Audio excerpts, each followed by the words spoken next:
Hello friends, नमस्कार सभी को। फ्रेंड्स, कैसे हैं आप सभी लोग? आशा करते हैं आप सभी लोग अच्छे होंगे। तो फ्रेंड्स, आज हम लोग बात करने वाले हैं जेएसएससी सीजीएल पेपर 2 हिंदी के बारे में। तो जिन्होंने 21 सितंबर को ये एग्ज़ाम दिया था उनके लिए है, बहुत ज़रूरी है।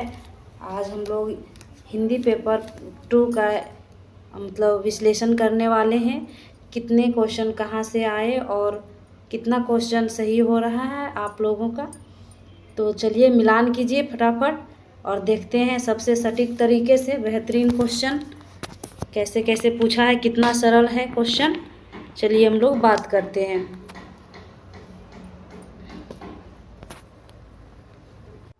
तो फ्रेंड्स, ये जो सेट है सी है, ग्रुप सी है ये। तो आप लोगों को यदि अलग अलग होगा ग्रुप सेट तो उसमें आप लोग क्वेश्चन के अनुसार मिलान कर लीजिएगा। तो हम लोग आगे बात करते हैं, देखते हैं पहला प्रश्न को। तो फ्रेंड्स, यहाँ पर हम लोग का पहला क्वेश्चन है, भोज ने रस का मूल किसे माना है? भोज ने रस का मूल किसे माना है? आनंद को, रुचि को, अहंकार को, प्रकृति को। तो फ्रेंड्स, इसका सही आंसर होगा अहंकार। भोजराज ने सिर्फ एक ही रस को माना था, वो था श्रृंगार रस। और श्रृंगार रस को ही वो इन्होंने कहा, इस रस के अहंकार से ही रस की उत्पत्ति होती है। तो इसका सही आंसर हो जाएगा अहंकार। नेक्स्ट क्वेश्चन है, भारतीय काव्य शास्त्र में काव्य वृत्तियाँ मानी गई है? पुरुषा, कोमल, उपनागरी, उपरोक्त तीनों। तो इसमें सही क्वेश्चन हो जाएगा डी, इसमें सभी को माना गया है। काव्य वृत्तियाँ काव्य रीति को ही कहा गया है काव्य वृत्तियाँ। नेक्स्ट क्वेश्चन है, भारतेंदु मंडल के कवियों में इनमें से कौन कवि सम्मिलित नहीं था? ठाकुर जगमोहन सिंह, बद्रीनारायण चौधरी प्रेमघन, राधा कृष्ण दास, राधाचरण गोस्वामी। तो आप लोग अच्छे से जानते होंगे, इसका आंसर होगा राधाचरण गोस्वामी। बाकी ये तीनों ठाकुर जगमोहन सिंह, बद्रीनारायण चौधरी प्रेमघन, राधा कृष्ण दास, ये भारतेंदु मंडल के कवि थे, है ना। और राधाचरण गोस्वामी भारतेंदु मंडल से बाहर थे। नेक्स्ट क्वेश्चन है, किसका मत है कल्पना और तर्क दोनों साथ साथ चलते हैं, पहला दूसरे के पीछे नहीं छोड़ सकता? अर्थात कल्पना जो है तर्क का साथ नहीं छोड़ सकता है, मतलब उसको पीछे नहीं छोड़ सकता है। तो ये किसका कथन है? तो ये क्वेश्चन दोस्तों टफ के श्रेणी में आ सकता है। बहुत ही सरल क्वेश्चन पूछा गया था, मात्र 5 या 6 क्वेश्चन ऐसे थे जो समझ से बाहर था, मतलब नया लग रहा था। मेरे लिए तो सब इजी ही था। बाकी हिंदी जितने भी पढ़ रहे हैं उनके लिए तो सब अच्छा ही होगा। हाँ, हिंदी को बहुत दिनों से जो नहीं पढ़ा है, मतलब अचानक ऐसे रख लिया है पेपर 2 में, तो उसके लिए टफ होगा, क्योंकि हिंदी साहित्य का इतिहास उतना बड़ा है ही कि उसको कंप्लीट करने में समय लगता है। तो चलिए हम लोग नेक्स्ट बात करते हैं। तो ये कथन जो है ड्राइडन का है। किसका है? ड्राइडन। बहुत ही इम्पोर्टेंट है दोस्त। नेक्स्ट क्वेश्चन है, मैला आंचल। मैला आंचल उपन्यास में किस चरित्र को देखकर कुत्ते दूर से ही पहचान लेते थे? तो किसको देख करके ही कुत्ता पहचान लेता था? नाग बाबा, कालीचरण, सेवादास, बावन दास। तो इसका सही आंसर हो जाएगा बावन दास। क्या होगा? बावन दास होगा। नेक्स्ट हम लोग देखते हैं, किसे छायावाद का जनक कहा जाता है? श्रीधर पाठक, जयशंकर प्रसाद, मुकुटधर पांडे, सुमित्रानंदन पंत। तो फ्रेंड्स, इसमें बहुत लोगों का कन्फ्यूजन हो सकता है, क्योंकि अलग अलग विद्वानों ने अलग अलग माना है। और इसे तो प्रवर्तक के रूप में तो मुकुटधर पांडे को माना गया है, लेकिन जनक के रूप में भी कोई कोई मुकुटधर पांडे को मानते हैं और बहुत कोई जयशंकर प्रसाद को मानते हैं। तो देखिए इसमें आयोग क्या मानता है, जयशंकर प्रसाद मानता है या मुकुटधर पांडे मानता है। ऐसे तो मुझे भी लग रहा है मुकुटधर पांडे ही होना चाहिए। नेक्स्ट है, आधे अधूरे नाटक में पुरुष पात्रों की संख्या कितनी है? तो इसमें पुरुष पात्रों की संख्या कितनी बताई गई है? तो इसमें हो जाएगा 7। 7 कौन कौन है? इसमें है 4 पुरुष जो काले कोट वाले जो व्यक्ति होते हैं 4 पुरुष के रूप में किरदार करते हैं, पुरुष 1, पुरुष 2, पुरुष 3, पुरुष 4, और एक उनका बेटा होता है अशोक, हो गया 5, और एक होता है उनकी बड़ी बेटी का प्रेमिका मनोज, हो गया 6, और एक होता है शिव या शिवजीत ऐसे करके एक नाम आया हुआ है, वो होता है सावित्री का पूर्व प्रेमी रहता है वो, तो उसको मिला करके 7 है। अब देखिए इसमें क्या आएगा आंसर, कितना मानता है, 5 या 7। नेक्स्ट क्वेश्चन है वाक्य रसात्मकम काव्यम कथन किसका है? वाक्य रसात्मक काव्यम किसका है? तो ये है विश्वनाथ का। नेक्स्ट क्वेश्चन है रामचंद्र शुक्ल जी आधुनिक काल के प्रथम उत्थान का समय सीमा कब तक मानते हैं?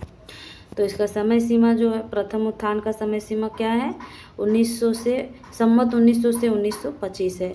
इसका सही ऑप्शन हो जाएगा बी। नेक्स्ट क्वेश्चन है निम्न में से कौन सा एक अज्ञेय का काव्य संग्रह नहीं है? इत्यलम, आत्मा की आंखें, महावृक्ष के नीचे, बावरा, अहेरी। तो इसमें एक है जो अज्ञेय की काव्य संग्रह नहीं है, तो इसका सही ऑप्शन हो जाएगा आत्मा की आंखें। बाकी इत्यलम, महावृक्ष के नीचे, बावरा, अहेरी, ये तीनों है अज्ञेय का काव्य संग्रह। और आत्मा की आंखें किनका है? तो ये है रामधारी सिंह दिनकर जी की काव्य संग्रह है आत्मा की आंखें। नेक्स्ट है बतरस लालच लाल की मुरलीधारी लुकाए किसका दोहा है? तो ये बहुत ही चर्चित दोहा है फ्रेंड्स, और ये दोहा है किनका? बिहारी का है। इसका सही ऑप्शन हो जाएगा बिहारी। नेक्स्ट हम लोग देखेंगे आगे है जायसी की पद्मावत रचना की भूमिका में दिल्ली के किस शासक की प्रशंसा की गई है? इब्राहिम लोदी, बाबर, हुमायूं, शेरशाह। तो इसका सही आंसर है शेरशाह। जैसे हम लोग पद्मावत पढ़ते हैं उसकी शुरुआत में जो भूमिका लिखा हुआ है उसमें शेरशाह सूरी का प्रशंसा किया गया है। नेक्स्ट क्वेश्चन है तुलसीदास जी की रामचरितमानस को किसने लोकमंगल की साधनावस्था का काव्य माना है? तो इसका सही आंसर हो जाएगा रामचंद्र शुक्ल जी, जिन्होंने कविता क्या है पढ़ा होगा तो इसमें भी पता चल जाएगा। लोकमंगल की साधनावस्था इस तरह का शब्द कौन प्रयोग करते हैं? रामचंद्र शुक्ल जी। तो इसमें तुलसीदास की रामचरितमानस को भी लोकमंगल की साधनावस्था कहा है। नेक्स्ट है हिंदी को संघ की राजभाषा बनाने के लिए किसने प्रस्ताव पेश किया था? बहुत ही इम्पोर्टेंट है VVI, और इस तरह का क्वेश्चन ना हर बार आता है, तो ये भी टफ की श्रेणी में आ सकता है, क्योंकि बहुत लोगों को ये क्वेश्चन नहीं पता होगा, और जो हम लोग रेगुलर किताब में पढ़ते हैं उसमें नहीं मिलता है। तो इसका सही आंसर हो जाएगा श्री गोपाल स्वामी अयंगर। श्री गोपाल स्वामी अयंगर ही थे जो मतलब हिंदी भाषा को राजभाषा बनाने के लिए संविधान में प्रस्ताव पेश किए थे, संसद में प्रस्ताव पेश किए थे। नेक्स्ट है भाषा की लघुत्तम इकाई। भाषा की लघुत्तम इकाई क्या है? तो इसमें ना क्वेश्चन देखिए कि आयोग क्या मानेगा इसका आंसर। इसमें 2 तरह से हो सकता है, ध्वनि भी हो सकता है और शब्द भी हो सकता है। भाषा की लघुत्तम इकाई यदि उच्चारण की दृष्टि से देखें तो उसका होगा आंसर ध्वनि, और सार्थकता के अनुसार होगा शब्द। तो इसमें देखिए क्या देगा। इसमें यदि ये दोनों में से कोई एक लिखा हुआ रहता तो आसानी से कोई एक मार लेते, ठीक। नेक्स्ट क्वेश्चन है अनुमतिवाद किसका सिद्धांत है? तो अनुमतिवाद किसका है? शंकुक का है। अगला क्वेश्चन है मेरे राम का मुकुट भींग रहा है किसका निबंध है? तो ये तो बहुत ही प्रसिद्ध निबंध है, और तो हिंदी साहित्य की तैयारी करने वाले छात्रों के लिए बहुत ही अच्छा प्रश्न है ये। तो इसका हो जाएगा आंसर विद्यानिवास मिश्र होगा। आगे हम लोग देखते हैं। आगे है रेत समाधि किसका उपन्यास है? तो ये बहुत ही प्रसिद्ध ये है उपन्यास, और ये ना महिला उपन्यासकार की है। तो आप लोग जो अच्छे से पढ़े होंगे उसके लिए तो ये प्रश्न सरल ही था। तो इसमें ऑप्शन दिया हुआ है गीतांजलि श्री, मैत्री पुष्पा, उषा प्रियमोदा, कृष्णा सोबती। तो इसका सही आंसर हो जाएगा ये गीतांजलि श्री का है ये। अगला है खड़ी बोली में खड़ी शब्द का प्रयोग सर्वप्रथम किसने किया था। तो इसका सही आंसर मुझे तो लल्लू लाल ही लगता है फ्रेंड्स, बाकी आप लोग बताइएगा इसमें क्या होगा, क्योंकि लल्लू लाल ही थे जो प्रथम गद्य के रूप में खड़ी बोली भाषा का प्रयोग किए थे। और किसमें किए थे, प्रेम सागर में। नेक्स्ट है भारतीय काव्य शास्त्र में भावक से अभिप्राय है। भावक से अभिप्राय मतलब भाव किसके हृदय में उत्पन्न होगा, पाठक के हृदय में। तो क्या होगा, पाठक। इसका सही आंसर होगा पाठक।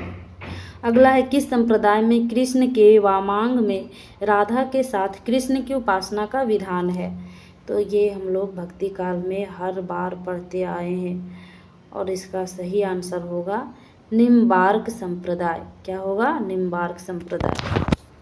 तो इससे सरल क्वेश्चन और क्या आएगा फ्रेंड्स, जो लगातार पढ़ रहे हैं, कंटिन्यू पढ़ रहे हैं, उसके लिए बहुत ही अच्छा प्रश्न था। और आगे देखते हैं कैसा है। आगे रासो काव्य परंपरा में गेय काव्य कौन सा है। गेय मतलब जिसको गाया जाता है। विसल देव रासो, परमाल रासो, वर्ण रत्नाकर, राउलवेल। तो इसका सही आंसर हो जाएगा विसल देव रासो, ये होगा। अगला है किस कवि की कविता की हृदय वेधकता को लक्ष्य करके उसे नावक के तीर कहा गया है। तो इसका सही आंसर हो जाएगा बिहारी। अगला क्वेश्चन है निम्न में से किसने जासूसी उपन्यास की दुनिया में इतनी ख्याति प्राप्त की कि लोगों ने इनके उपन्यास पढ़ने हेतु हिंदी सीखी।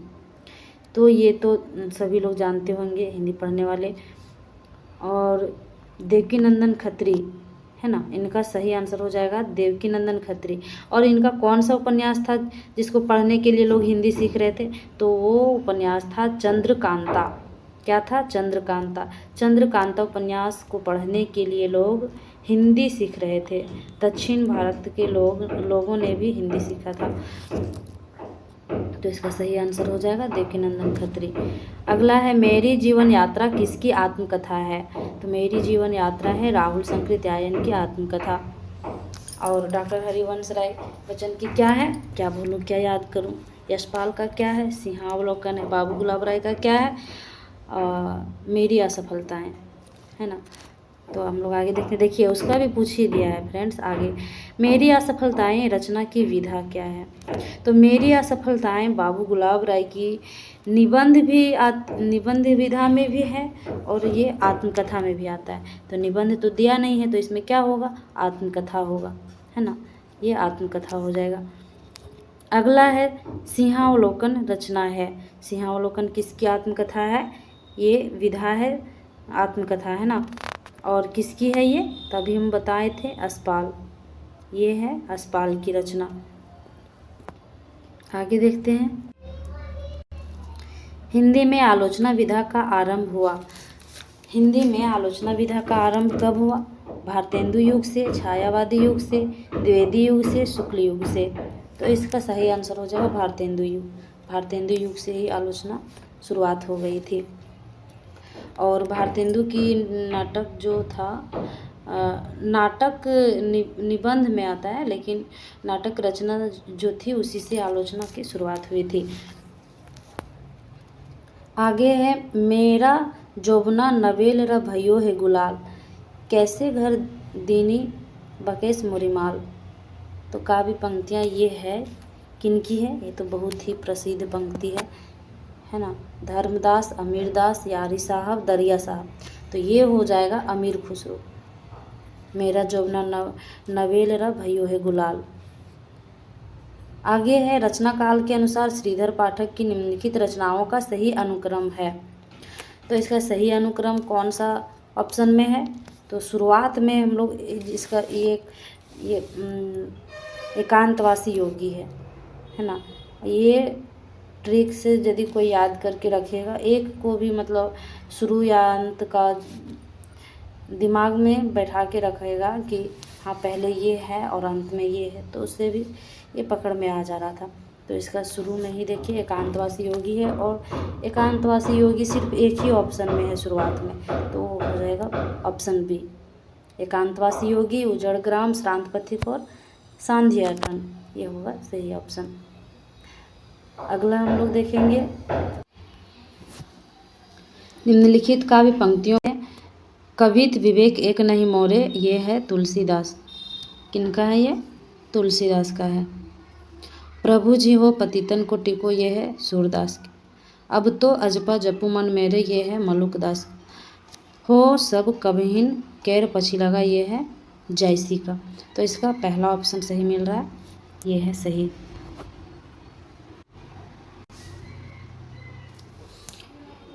अगला है स्थापना तर्क में दिया हुआ है। पहला कथन है हृदय सहित समाज में उत्पन्न होने वाला हर व्यक्ति सहृदय और सामाजिक होता है। तर्क में है इसलिए साहित्य शास्त्र में उनके लिए किसी गुण अथवा लक्षणों का उल्लेख नहीं किया गया है। नहीं, ये तो बिल्कुल गलत है। अर्थात स्थापना सही है और तर्क गलत है। तो इसका सही आंसर क्या हो जाएगा? डी हो जाएगा। का सही है और खा गलत है। अगला क्वेश्चन है सुजान कुमार किस सूफी प्रेमाख्यान का नायक है ना? सुजान कुमार जो है वो किस रचना का नायक है? मधुमालती, चित्रावली, इंद्रावती और हंस जवाहिर। तो इसका सही आंसर हो जाएगा चित्रावली। अगला है निम्नलिखित में से कौन सी रचना मैथ्यू आर्नल्ड की नहीं है? तो कल्चर एंड अनार्की ये है इनका। लिटरेचर एंड ड्रामा यहाँ पे होना चाहिए, यहाँ पे मिस्टेक हुआ है, ये भी है इनका।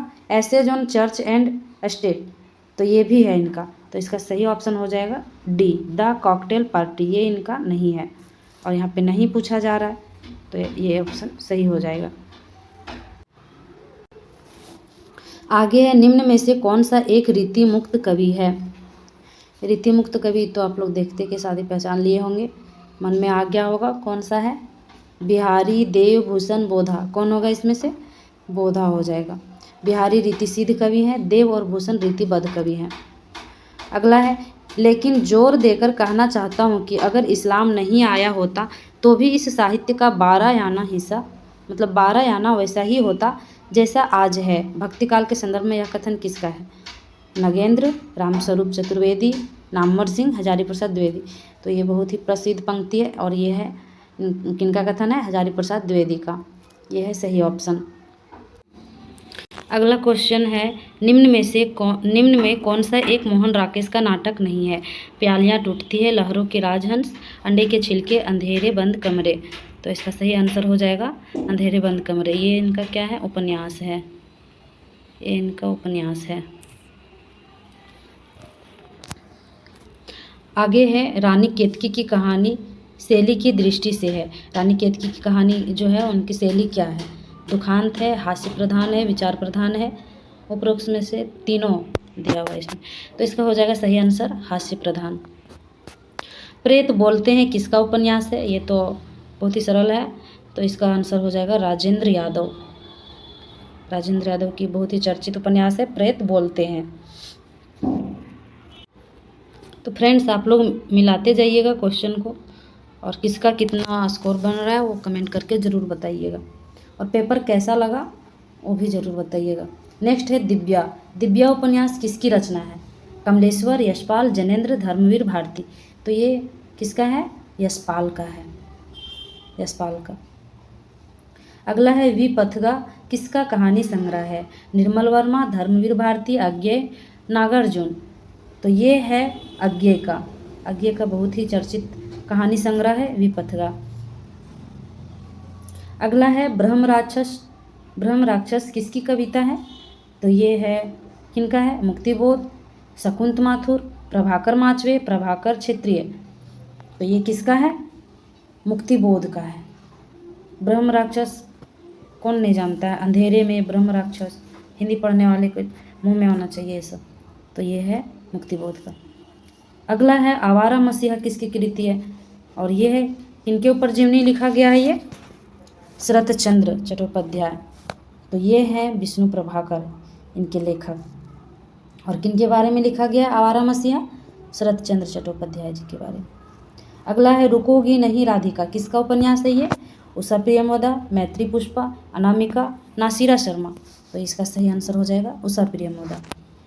अगला है मदन मोहन किस उपन्यास का पात्र है? तो भाग्यवती, देवरानी जेठानी की कहानी, गोदान, परीक्षा गुरु। तो इसका सही आंसर होगा परीक्षा गुरु। अगला है कबीर वाणी के डिक्टेटर हैं, किसने कहा है? तो कबीर को वाणी के डिक्टेटर किसने कहा है? हजारी प्रसाद द्विवेदी ने कहा है। आगे है ठंडा लोहा किसकी रचना है? ठंडा लोहा किसकी रचना है? धर्मवीर भारती, नागार्जुन, जगदीश, केदारनाथ अग्रवाल। तो किनका है ये? ठंडा लोहा किनका है? धर्मवीर भारती का है। आगे है वर्ड्सवर्थ ने काव्य का प्रतिपाद्य माना है, क्या माना है? जनसाधारण का जीवन और प्रकृति को, पौराणिक कथा और ज्ञान को, नायक के चरित्र निर्माण को, ऐतिहासिक आख्यान को। किसको माना है? इसको सही उत्तर होगा जनसाधारण का जीवन और प्रकृति को। आगे है उपनिवेश में स्त्री आलोचनात्मक रचना किसकी कृति है? तो इसमें महिला जो आलोचक हैं उनकी कृति को ये पूछ लिया गया है। तो इसका सही आंसर होगा प्रभा खेतान। क्या होगा? प्रभा खेतान। आगे है निम्नलिखित भाषाविदों को उनके ग्रंथों के साथ सुमेलित कीजिए। तो इसमें मिलान करना है, एक तरफ से रचनाएं दी हुई है और एक तरफ से रचनाकार। तो हम लोग मिलाते हैं। कामता प्रसाद गुरु का क्या होगा? हिंदी व्याकरण। किशोरी दास वाजपेयी का क्या होगा? हिंदी शब्दानुशासन। और रामविलास शर्मा का क्या होगा? भाषा और समाज। उदय नारायण तिवारी का क्या होगा? हिंदी भाषा का उद्भव और विकास। तो इसका सही ऑप्शन क्या बन रहा है? ऑप्शन बी बन रहा है। इसका सही आंसर हो जाएगा ऑप्शन बी। आगे है निम्नलिखित भाषाविदों के उनके ग्रंथों के साथ सुमेलित कीजिए। देखिए यहाँ पर भाषाविद तो नहीं होना चाहिए क्योंकि ये तो कविता है, लेकिन पता नहीं कैसे कैसे क्वेश्चन को सेट करते हैं लोग और कुछ भी लिख देते हैं। यहाँ पे भाषाविद नहीं होना चाहिए। अगला क्वेश्चन जो पहले वाला हम लोग देखें वो था भाषाविद। तो हम लोग यहाँ पर देखते हैं, इसमें मिलाते हैं रचना को। और इसमें ऑप्शन भी गलत दिया हुआ है, मतलब का खा गा इसमें दिया हुआ है कुट में, और जहाँ रचनाएं दी हुई है वहाँ पे अंगा चाचा जा दिया हुआ है। तो इसको हम लोग अपने अनुसार से मिला के ऐसे कर सकते हैं, काखा वहाँ पे लिख सकते हैं। तो हम लोग मिलाते हैं। सामधेनी किनका है? ये दिनकर का है। गीत कुंज किनका है? निराला का। प्रेम पथिक किनका है? प्रसाद का। समाधिता यदि किसी को नहीं भी आता होगा तो ये तीनों आने पर ये क्वेश्चन बन जा रहा था। तो इसका हो जाएगा ये ऑप्शन, ये होगा सही। आगे है निम्न को सही अनुक्रम में व्यवस्थित कीजिए। भारत भारती, यशोधरा, साकेत, द्वापर। तो इसमें पहला और चौथा में किसी को कन्फ्यूजन रहा होगा, लेकिन इसमें कन्फ्यूजन रहने का कोई बात नहीं है यदि आपको प्रकाशन वर्ष याद है तो इसका सही आंसर होगा डी। पहले होगा भारत भारती, फिर साकेत, यशोधरा और द्वापर।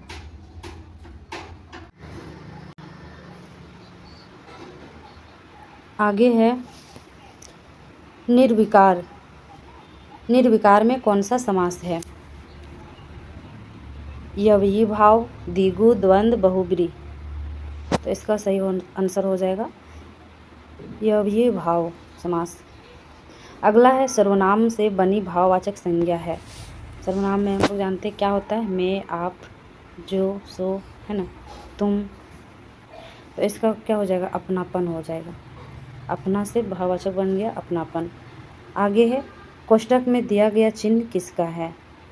योजक चिन्ह, उदाहरण चिन्ह, निर्देशक चिन्ह, हंसपद या त्रुटिपरक। तो इसमें योजक चिन्ह में कैसे होता है? इसे डैश दिया जाता है, ये तो नहीं होगा। निर्देशक चिन्ह में कैसा होता है? निर्देश दिया जाता है उसमें, आप लोग बताइएगा। हंसपद या त्रुटिपदक। हंसपद इसको त्रुटिपदक ऐसे करके एरो जैसे ऐसे करके दिखाया जाता है। तो ये उदाहरण चिन्ह होगा इसका सही आंसर। आगे है चिन्ह पानी पानी होना। मुहावरे का अर्थ है इतनी बरसात हुई कि घर में पानी पानी हो गया, शरीर में पानी ही पानी है, दाल में पानी पानी हो गया, चोरी पकड़ी जाने पर भोला पानी पानी हो गया। तो इसका सही आंसर क्या होगा? सही आंसर हो जाएगा चोरी पकड़े जाने पर भोला पानी पानी हो गया। आगे है ढक्कन शब्द में प्रत्यय। ढक्कन शब्द में कौन सा प्रत्यय है? यन, कन, ना, या। कौन सा हो जाएगा सही? तो सही हो जाएगा ऑप्शन ये, अन प्रत्यय। आगे है निम्न में तत्सम शब्द कौन सा है? तत्सम शब्द इनमें से पूछा है, इसमें से कौन है तत्सम? अनमोल, अमरूद, कवि, चिड़िया। तो इसका सही आंसर हो जाएगा कवि। कवि जो है तत्सम शब्द है। नेक्स्ट है किस वाक्य में संदिग्ध वर्तमान का प्रयोग हुआ है? संदिग्ध वर्तमान वर्तमान काल का पहचान क्या है? जिसके अंत में ता होंगे, ती होंगे है ना, वो सब क्या कहलाएगा? संदिग्ध वर्तमान। तो इसका सही आंसर हो जाएगा सी, तीर्थयात्री गंगा में स्नान करते होंगे, है ना। तो इसका सही आंसर क्या होगा? सी हो जाएगा। फ्रेंड्स, आप लोग अपना अपना क्वेश्चन मिलान करते जाइएगा और स्कोर ज़रूर बताइएगा, और क्वेश्चन कैसा लग रहा है वो भी बताइएगा फ्रेंड्स। आगे है महात्मा गांधी का देश सदैव आभारी रहेगा, इस वाक्य में किस तरह की अशुद्धि है? तो इसमें पढ़ने से भी गड़बड़ लग रहा है। महात्मा गांधी का देश सदैव आभारी रहेगा, ये गलत है। यहाँ पे होना चाहिए देश महात्मा गांधी का सदैव आभारी रहेगा, ना कि महात्मा गांधी का देश सदैव आभारी रहेगा। तो इसका सही आंसर हो जाएगा पद क्रम संबंधी अशुद्धि, है ना। देश आगे होना चाहिए, महात्मा गांधी पीछे होना चाहिए। तो इसका सही आंसर क्या हो जाएगा? पद क्रम संबंधी अशुद्धि। आगे है निम्नलिखित में से कौन सा मूल दीर्घ स्वर नहीं है? आ में कर आ, दीर्घही, दुर्गहु, ओ। क्या होगा इसका सही आंसर? ओ हो जाएगा, ऑप्शन डी होगा इसका सही आंसर। नेक्स्ट है अंतस्य र ल व को कौन सा व्यंजन कहते हैं? तो इसको सभी को जानते होंगे, अंतस्थ व्यंजन बोला जाता है इसको। आगे है नाक कौन सा शब्द है? यौगिक, रूढ़, योग रूढ़, इनमें से कोई नहीं। तो इसका सही आंसर क्या होगा? रूढ़ होगा। आगे है जो संज्ञा सर्वनाम आदि शब्दों से जुड़कर नए शब्दों की रचना करते हैं उन प्रत्यय को क्या कहते हैं? जो संज्ञा सर्वनाम आदि शब्दों से जुड़कर बनते हैं, नया शब्द बनाता है, उनको क्या कहा जाता है? उनको कहा जाता है तद्धित प्रत्यय। और कृदंत प्रत्यय जो क्रिया और धातु के अंत में प्रत्यय जुड़कर जो बनता है नया शब्द, उसको बोलते हैं कृदंत प्रत्यय। तो इसका सही आंसर क्या हो जाएगा? तद्धित प्रत्यय। आगे है उसी तपस्या से लंबे थे देवदार दो चार खड़े में कौन सा अलंकार है? उपमा अलंकार, प्रतीप अलंकार, रूपक अलंकार, उत्प्रेक्षा अलंकार। तो फ्रेंड्स, इसका सही आंसर होगा प्रतीप अलंकार, ऑप्शन नंबर बी। और हम लोग प्रतीप अलंकार को अच्छे से जानते होंगे जी। क्या होता है इसमें? उपमेय और उपमान का हेर फेर हो जाता है ना। आगे है भाव जिसके हृदय में रहते हैं उसे कहते हैं आश्रय, आलंबन, उद्दीपन, आलंबन जन्य उद्दीपन। क्या बोला जाता है? तो उसको बोला जाता है आश्रय, ऑप्शन नंबर ये सही होगा इसका। क्योंकि मान लीजिए एक उदाहरण छोटा सा दे रहे हैं। मान लीजिए सीता के दुख को देखकर राम के हृदय में, मतलब सीता को देख वन में जाते देख राम भावुक हो गए। तो सीता के जो दुख को देखकर राम के हृदय भावुक हो रहा है ना। तो यहाँ पे क्या हो जाएगा? जा तो रही है सीता, लेकिन किसका मन भावुक हो रहा है? राम का। तो यहाँ पर राम आश्रय हो जाएगा।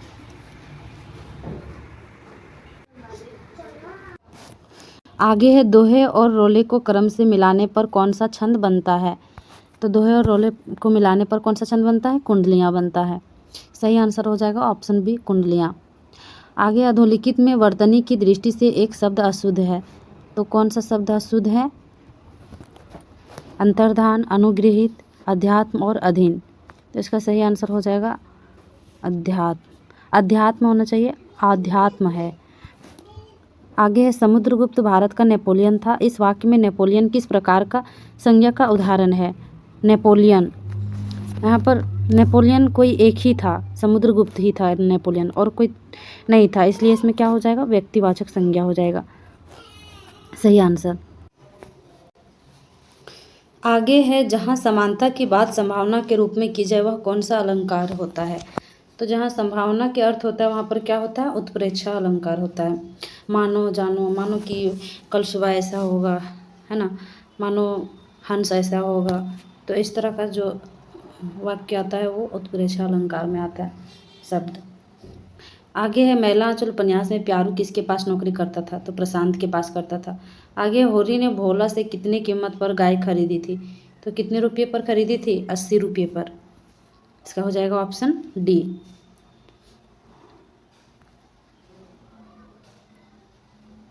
ऑप्शन डी में क्या है, 80 रुपये, ये हो जाएगा 80 रुपये। आगे हर हिंदुस्तानी की यही हालत है, 2 पैसे की जहाँ किफ़ायत हो वहीं मुंह मारता है, यह किसका कथन है। यहाँ पे ऑप्शन दिया हुआ है होरी गोदान, राय साहब गोदान, बावनदास मैला आंचल, और डी ऑप्शन है मोतीराम राग दरबारी।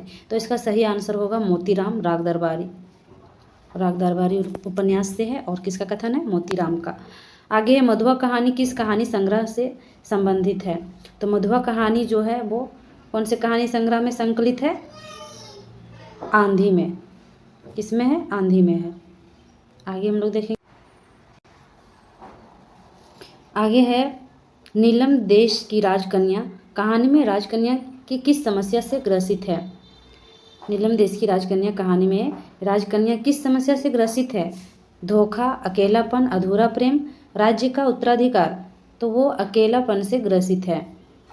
आगे अभिशप्त कहानी के अनुसार अमीनौदुल्ला पार्क किस मकान के पास था, है ना, शुक्ला जी, ज्वाला यहीर, लेखक के घर के पास, तीनों विकल्प गलत है। तो यहाँ पे शुक्ला जी का घर मेले के सामने था, पार्क के सामने था। ज्वाला यहीर का घर दूर था। ज्वाला यहीर कौन है, वो बच्चे का बाप है जिन्होंने अपने भाई का हत्या कर दिया था। तो इसका सही ऑप्शन हो जाएगा ये। 78 का है मोहन राकेश का मूल नाम क्या है, करमचंद राकेश गुगलानी, मदन मोहन गुगलानी, मोहन राकेश चंद गुगलानी, इनमें से कोई नहीं। तो इसका सही ऑप्शन हो जाएगा बी, मदन मोहन गुगलानी था मोहन राकेश का मूल नाम। आगे मिसपाल कहानी का उद्देश्य है, तो इस कहानी का उद्देश्य क्या है, संवेदनशील समाज में बदसूरत स्त्री की पीड़ा और उसके अकेलेपन की समस्या को दिखलाना, एक स्त्री के स्वाभिमान को दिखाना, स्त्री पुरुष संघर्ष को दिखाना, तीनों कथन सही है। तो इसमें सही डी होना चाहिए, मुझे तीनों ऑप्शन सही लग रहा है। बाकी आप लोग बताइएगा क्या होगा इसका सही ऑप्शन सही। आगे दिल्ली में एक मौत कहानी के सेठ दीवानचंद कहाँ कहाँ के मशहूर शख्स थे, चांदनी चौक, राजीव चौक, कारोल बाग और कालका जी। तो इसमें हो जाएगा सही ऑप्शन कारोल बाग। कारोल बाग के मशहूर शख्स थे ये सेठ दीवानचंद। आगे वापसी कहानी के गजाधर बाबू किस विभाग में सर्विस करते थे। देखिए दोस्तों, कहानी जितनी भी लगी हुई थी ना, उसमें से बहुत ही सरल क्वेश्चन पूछा जा रहा है, उससे पूछा गया है। जो एक बार भी कहानी को पढ़ लिया होगा अच्छा से ना, दिमाग में बैठा लिया होगा, तो उससे क्वेश्चन बन ही जाएगा। तो इसका सही ऑप्शन हो जाएगा रेलवे, ऑप्शन नंबर ये। आगे है ठाकुर का कुआं किस पत्रिका में प्रकाशित हुई थी, हंस, मतवाला, जमाना, जागरण। तो इसका सही आंसर हो जाएगा जागरण, ऑप्शन नंबर डी। आगे है डॉक्टर मुखर्जी कहाँ के रहने वाले थे। ये परिंदे कहानी से पूछा गया है। कहाँ के रहने वाले थे, वर्मा, सिंगापुर, भारत, अमेरिका। तो इसका सही आंसर हो जाएगा ऑप्शन ये, वर्मा के रहने वाले थे। आगे गांव के पंचों ने कितने रुपये और कितने मन अनाज का दंड होरी और धनिया को लगाया था। तो कितना लगाया था, इसका सही आंसर हो जाएगा 100 रुपये और 30 मन अनाज, ऑप्शन नंबर बी। आगे है राग दरबारी का पात्र बद्री कौन है। तो बद्री कौन था, वैद्य जी का नौकर, वैद्य जी का भाई, वैद्य जी का बेटा और वैद्य जी का मित्र। तो क्या होगा इसका सही ऑप्शन, सही आंसर ऑप्शन नंबर सी, वैद्य जी का बेटा। क्या था, वैद्य जी का बेटा था बद्री। आगे नीलम देश की राजकन्या कहानी के अंतर्गत कौन बहुत तत्परता से राजकुमारी को बहलाने में लगा है। तो कौन बहला रहा है राजकुमारी को, किन्नरियाँ। इसका सही ऑप्शन हो जाएगा बी। आगे कौन सी भाषा आष्ट्रिक समूह से संबंधित है।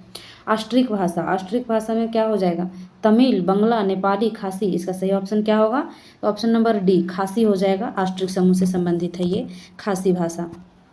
आगे है डोगरी भाषा कहाँ बोली जाती है, डोंगरी होना चाहिए, डोंगरी भाषा कहाँ बोली जाती है। तो इसका होगा सही ऑप्शन कश्मीर। कश्मीर में क्या बोला जाता है, डोंगरी बोला जाता है। आगे है नवनीत शब्द का अर्थ है। नवनीत शब्द क्या होता है? नवनीत शब्द का अर्थ होता है मक्खन। इसका सही ऑप्शन हो जाएगा ऑप्शन ए, सही आंसर। आगे है राग दरबारी का पात्र रंगनाथ, यहाँ पे होगा रंगनाथ होगा, रंगनाथ। रंगनाथ किस विषय में शोध कर रहा था? राजनीति विज्ञान, समाजशास्त्र, हिंदी साहित्य और यहाँ पे है इतिहास। तो यहाँ का ऑप्शन, इसमें ऑप्शन होगा सही ऑप्शन डी। और रंगनाथ जो था वो किस विषय में शोध कर रहा था? इतिहास विषय में। ऑप्शन नंबर क्या हो जाएगा? 90 का हो जाएगा डी। आगे है उत्तर भारत। उत्तर भारत की खड़ी बोली हिंदी दक्षिण में किस रूप में विकसित हुई? तो दक्षिण में जो हिंदी विकसित हुई वो क्या, कौन सी हिंदी थी? दक्कनी हिंदी, दक्कनी हिंदी। आगे है आधुनिक काल के द्वितीय चरण को किस काल की संज्ञा दी गई? द्वितीय चरण कौन सा आता है? द्विवेदी काल। और द्विवेदी काल को क्या बोला गया? जागरण काल। तो इसका सही ऑप्शन हो जाएगा ये।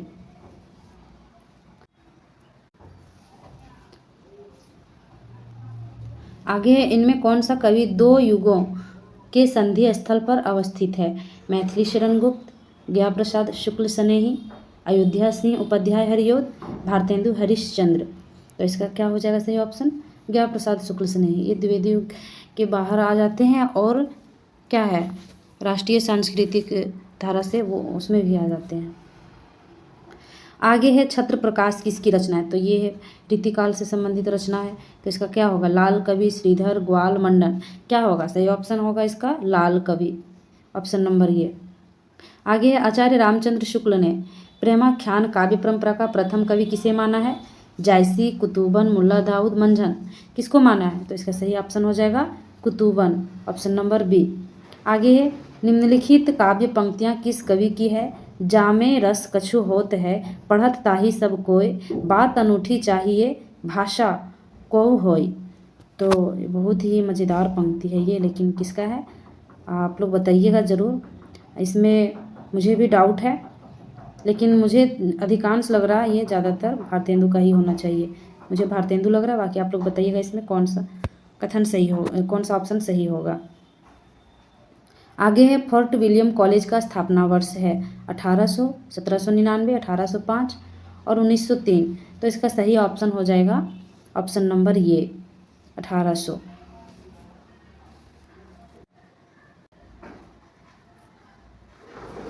आगे है सुजान विनोद। सुजान विनोद किसकी रचना है? चिंतामणि, घनानंद, देव, पद्माकर। ये भी रीतिकालीन रचना है। तो ये किनका है? ये देव का है, देव का। ऑप्शन नंबर सी हो जाएगा सही। आगे है नियम और उपनियमों के बंधन, ये बंधन टूट टूक हो जाएं, विशंभर की पोषक वीणा के सब तार मुख हो जाएं। नियम और उपनियमों के ये बंधन टूट टूक हो जाएं, विशंभर की पोषण वीणा सब तार मुख हो जाएं। उपरोक्त काव्य पंक्तियां हैं, किनका है ये?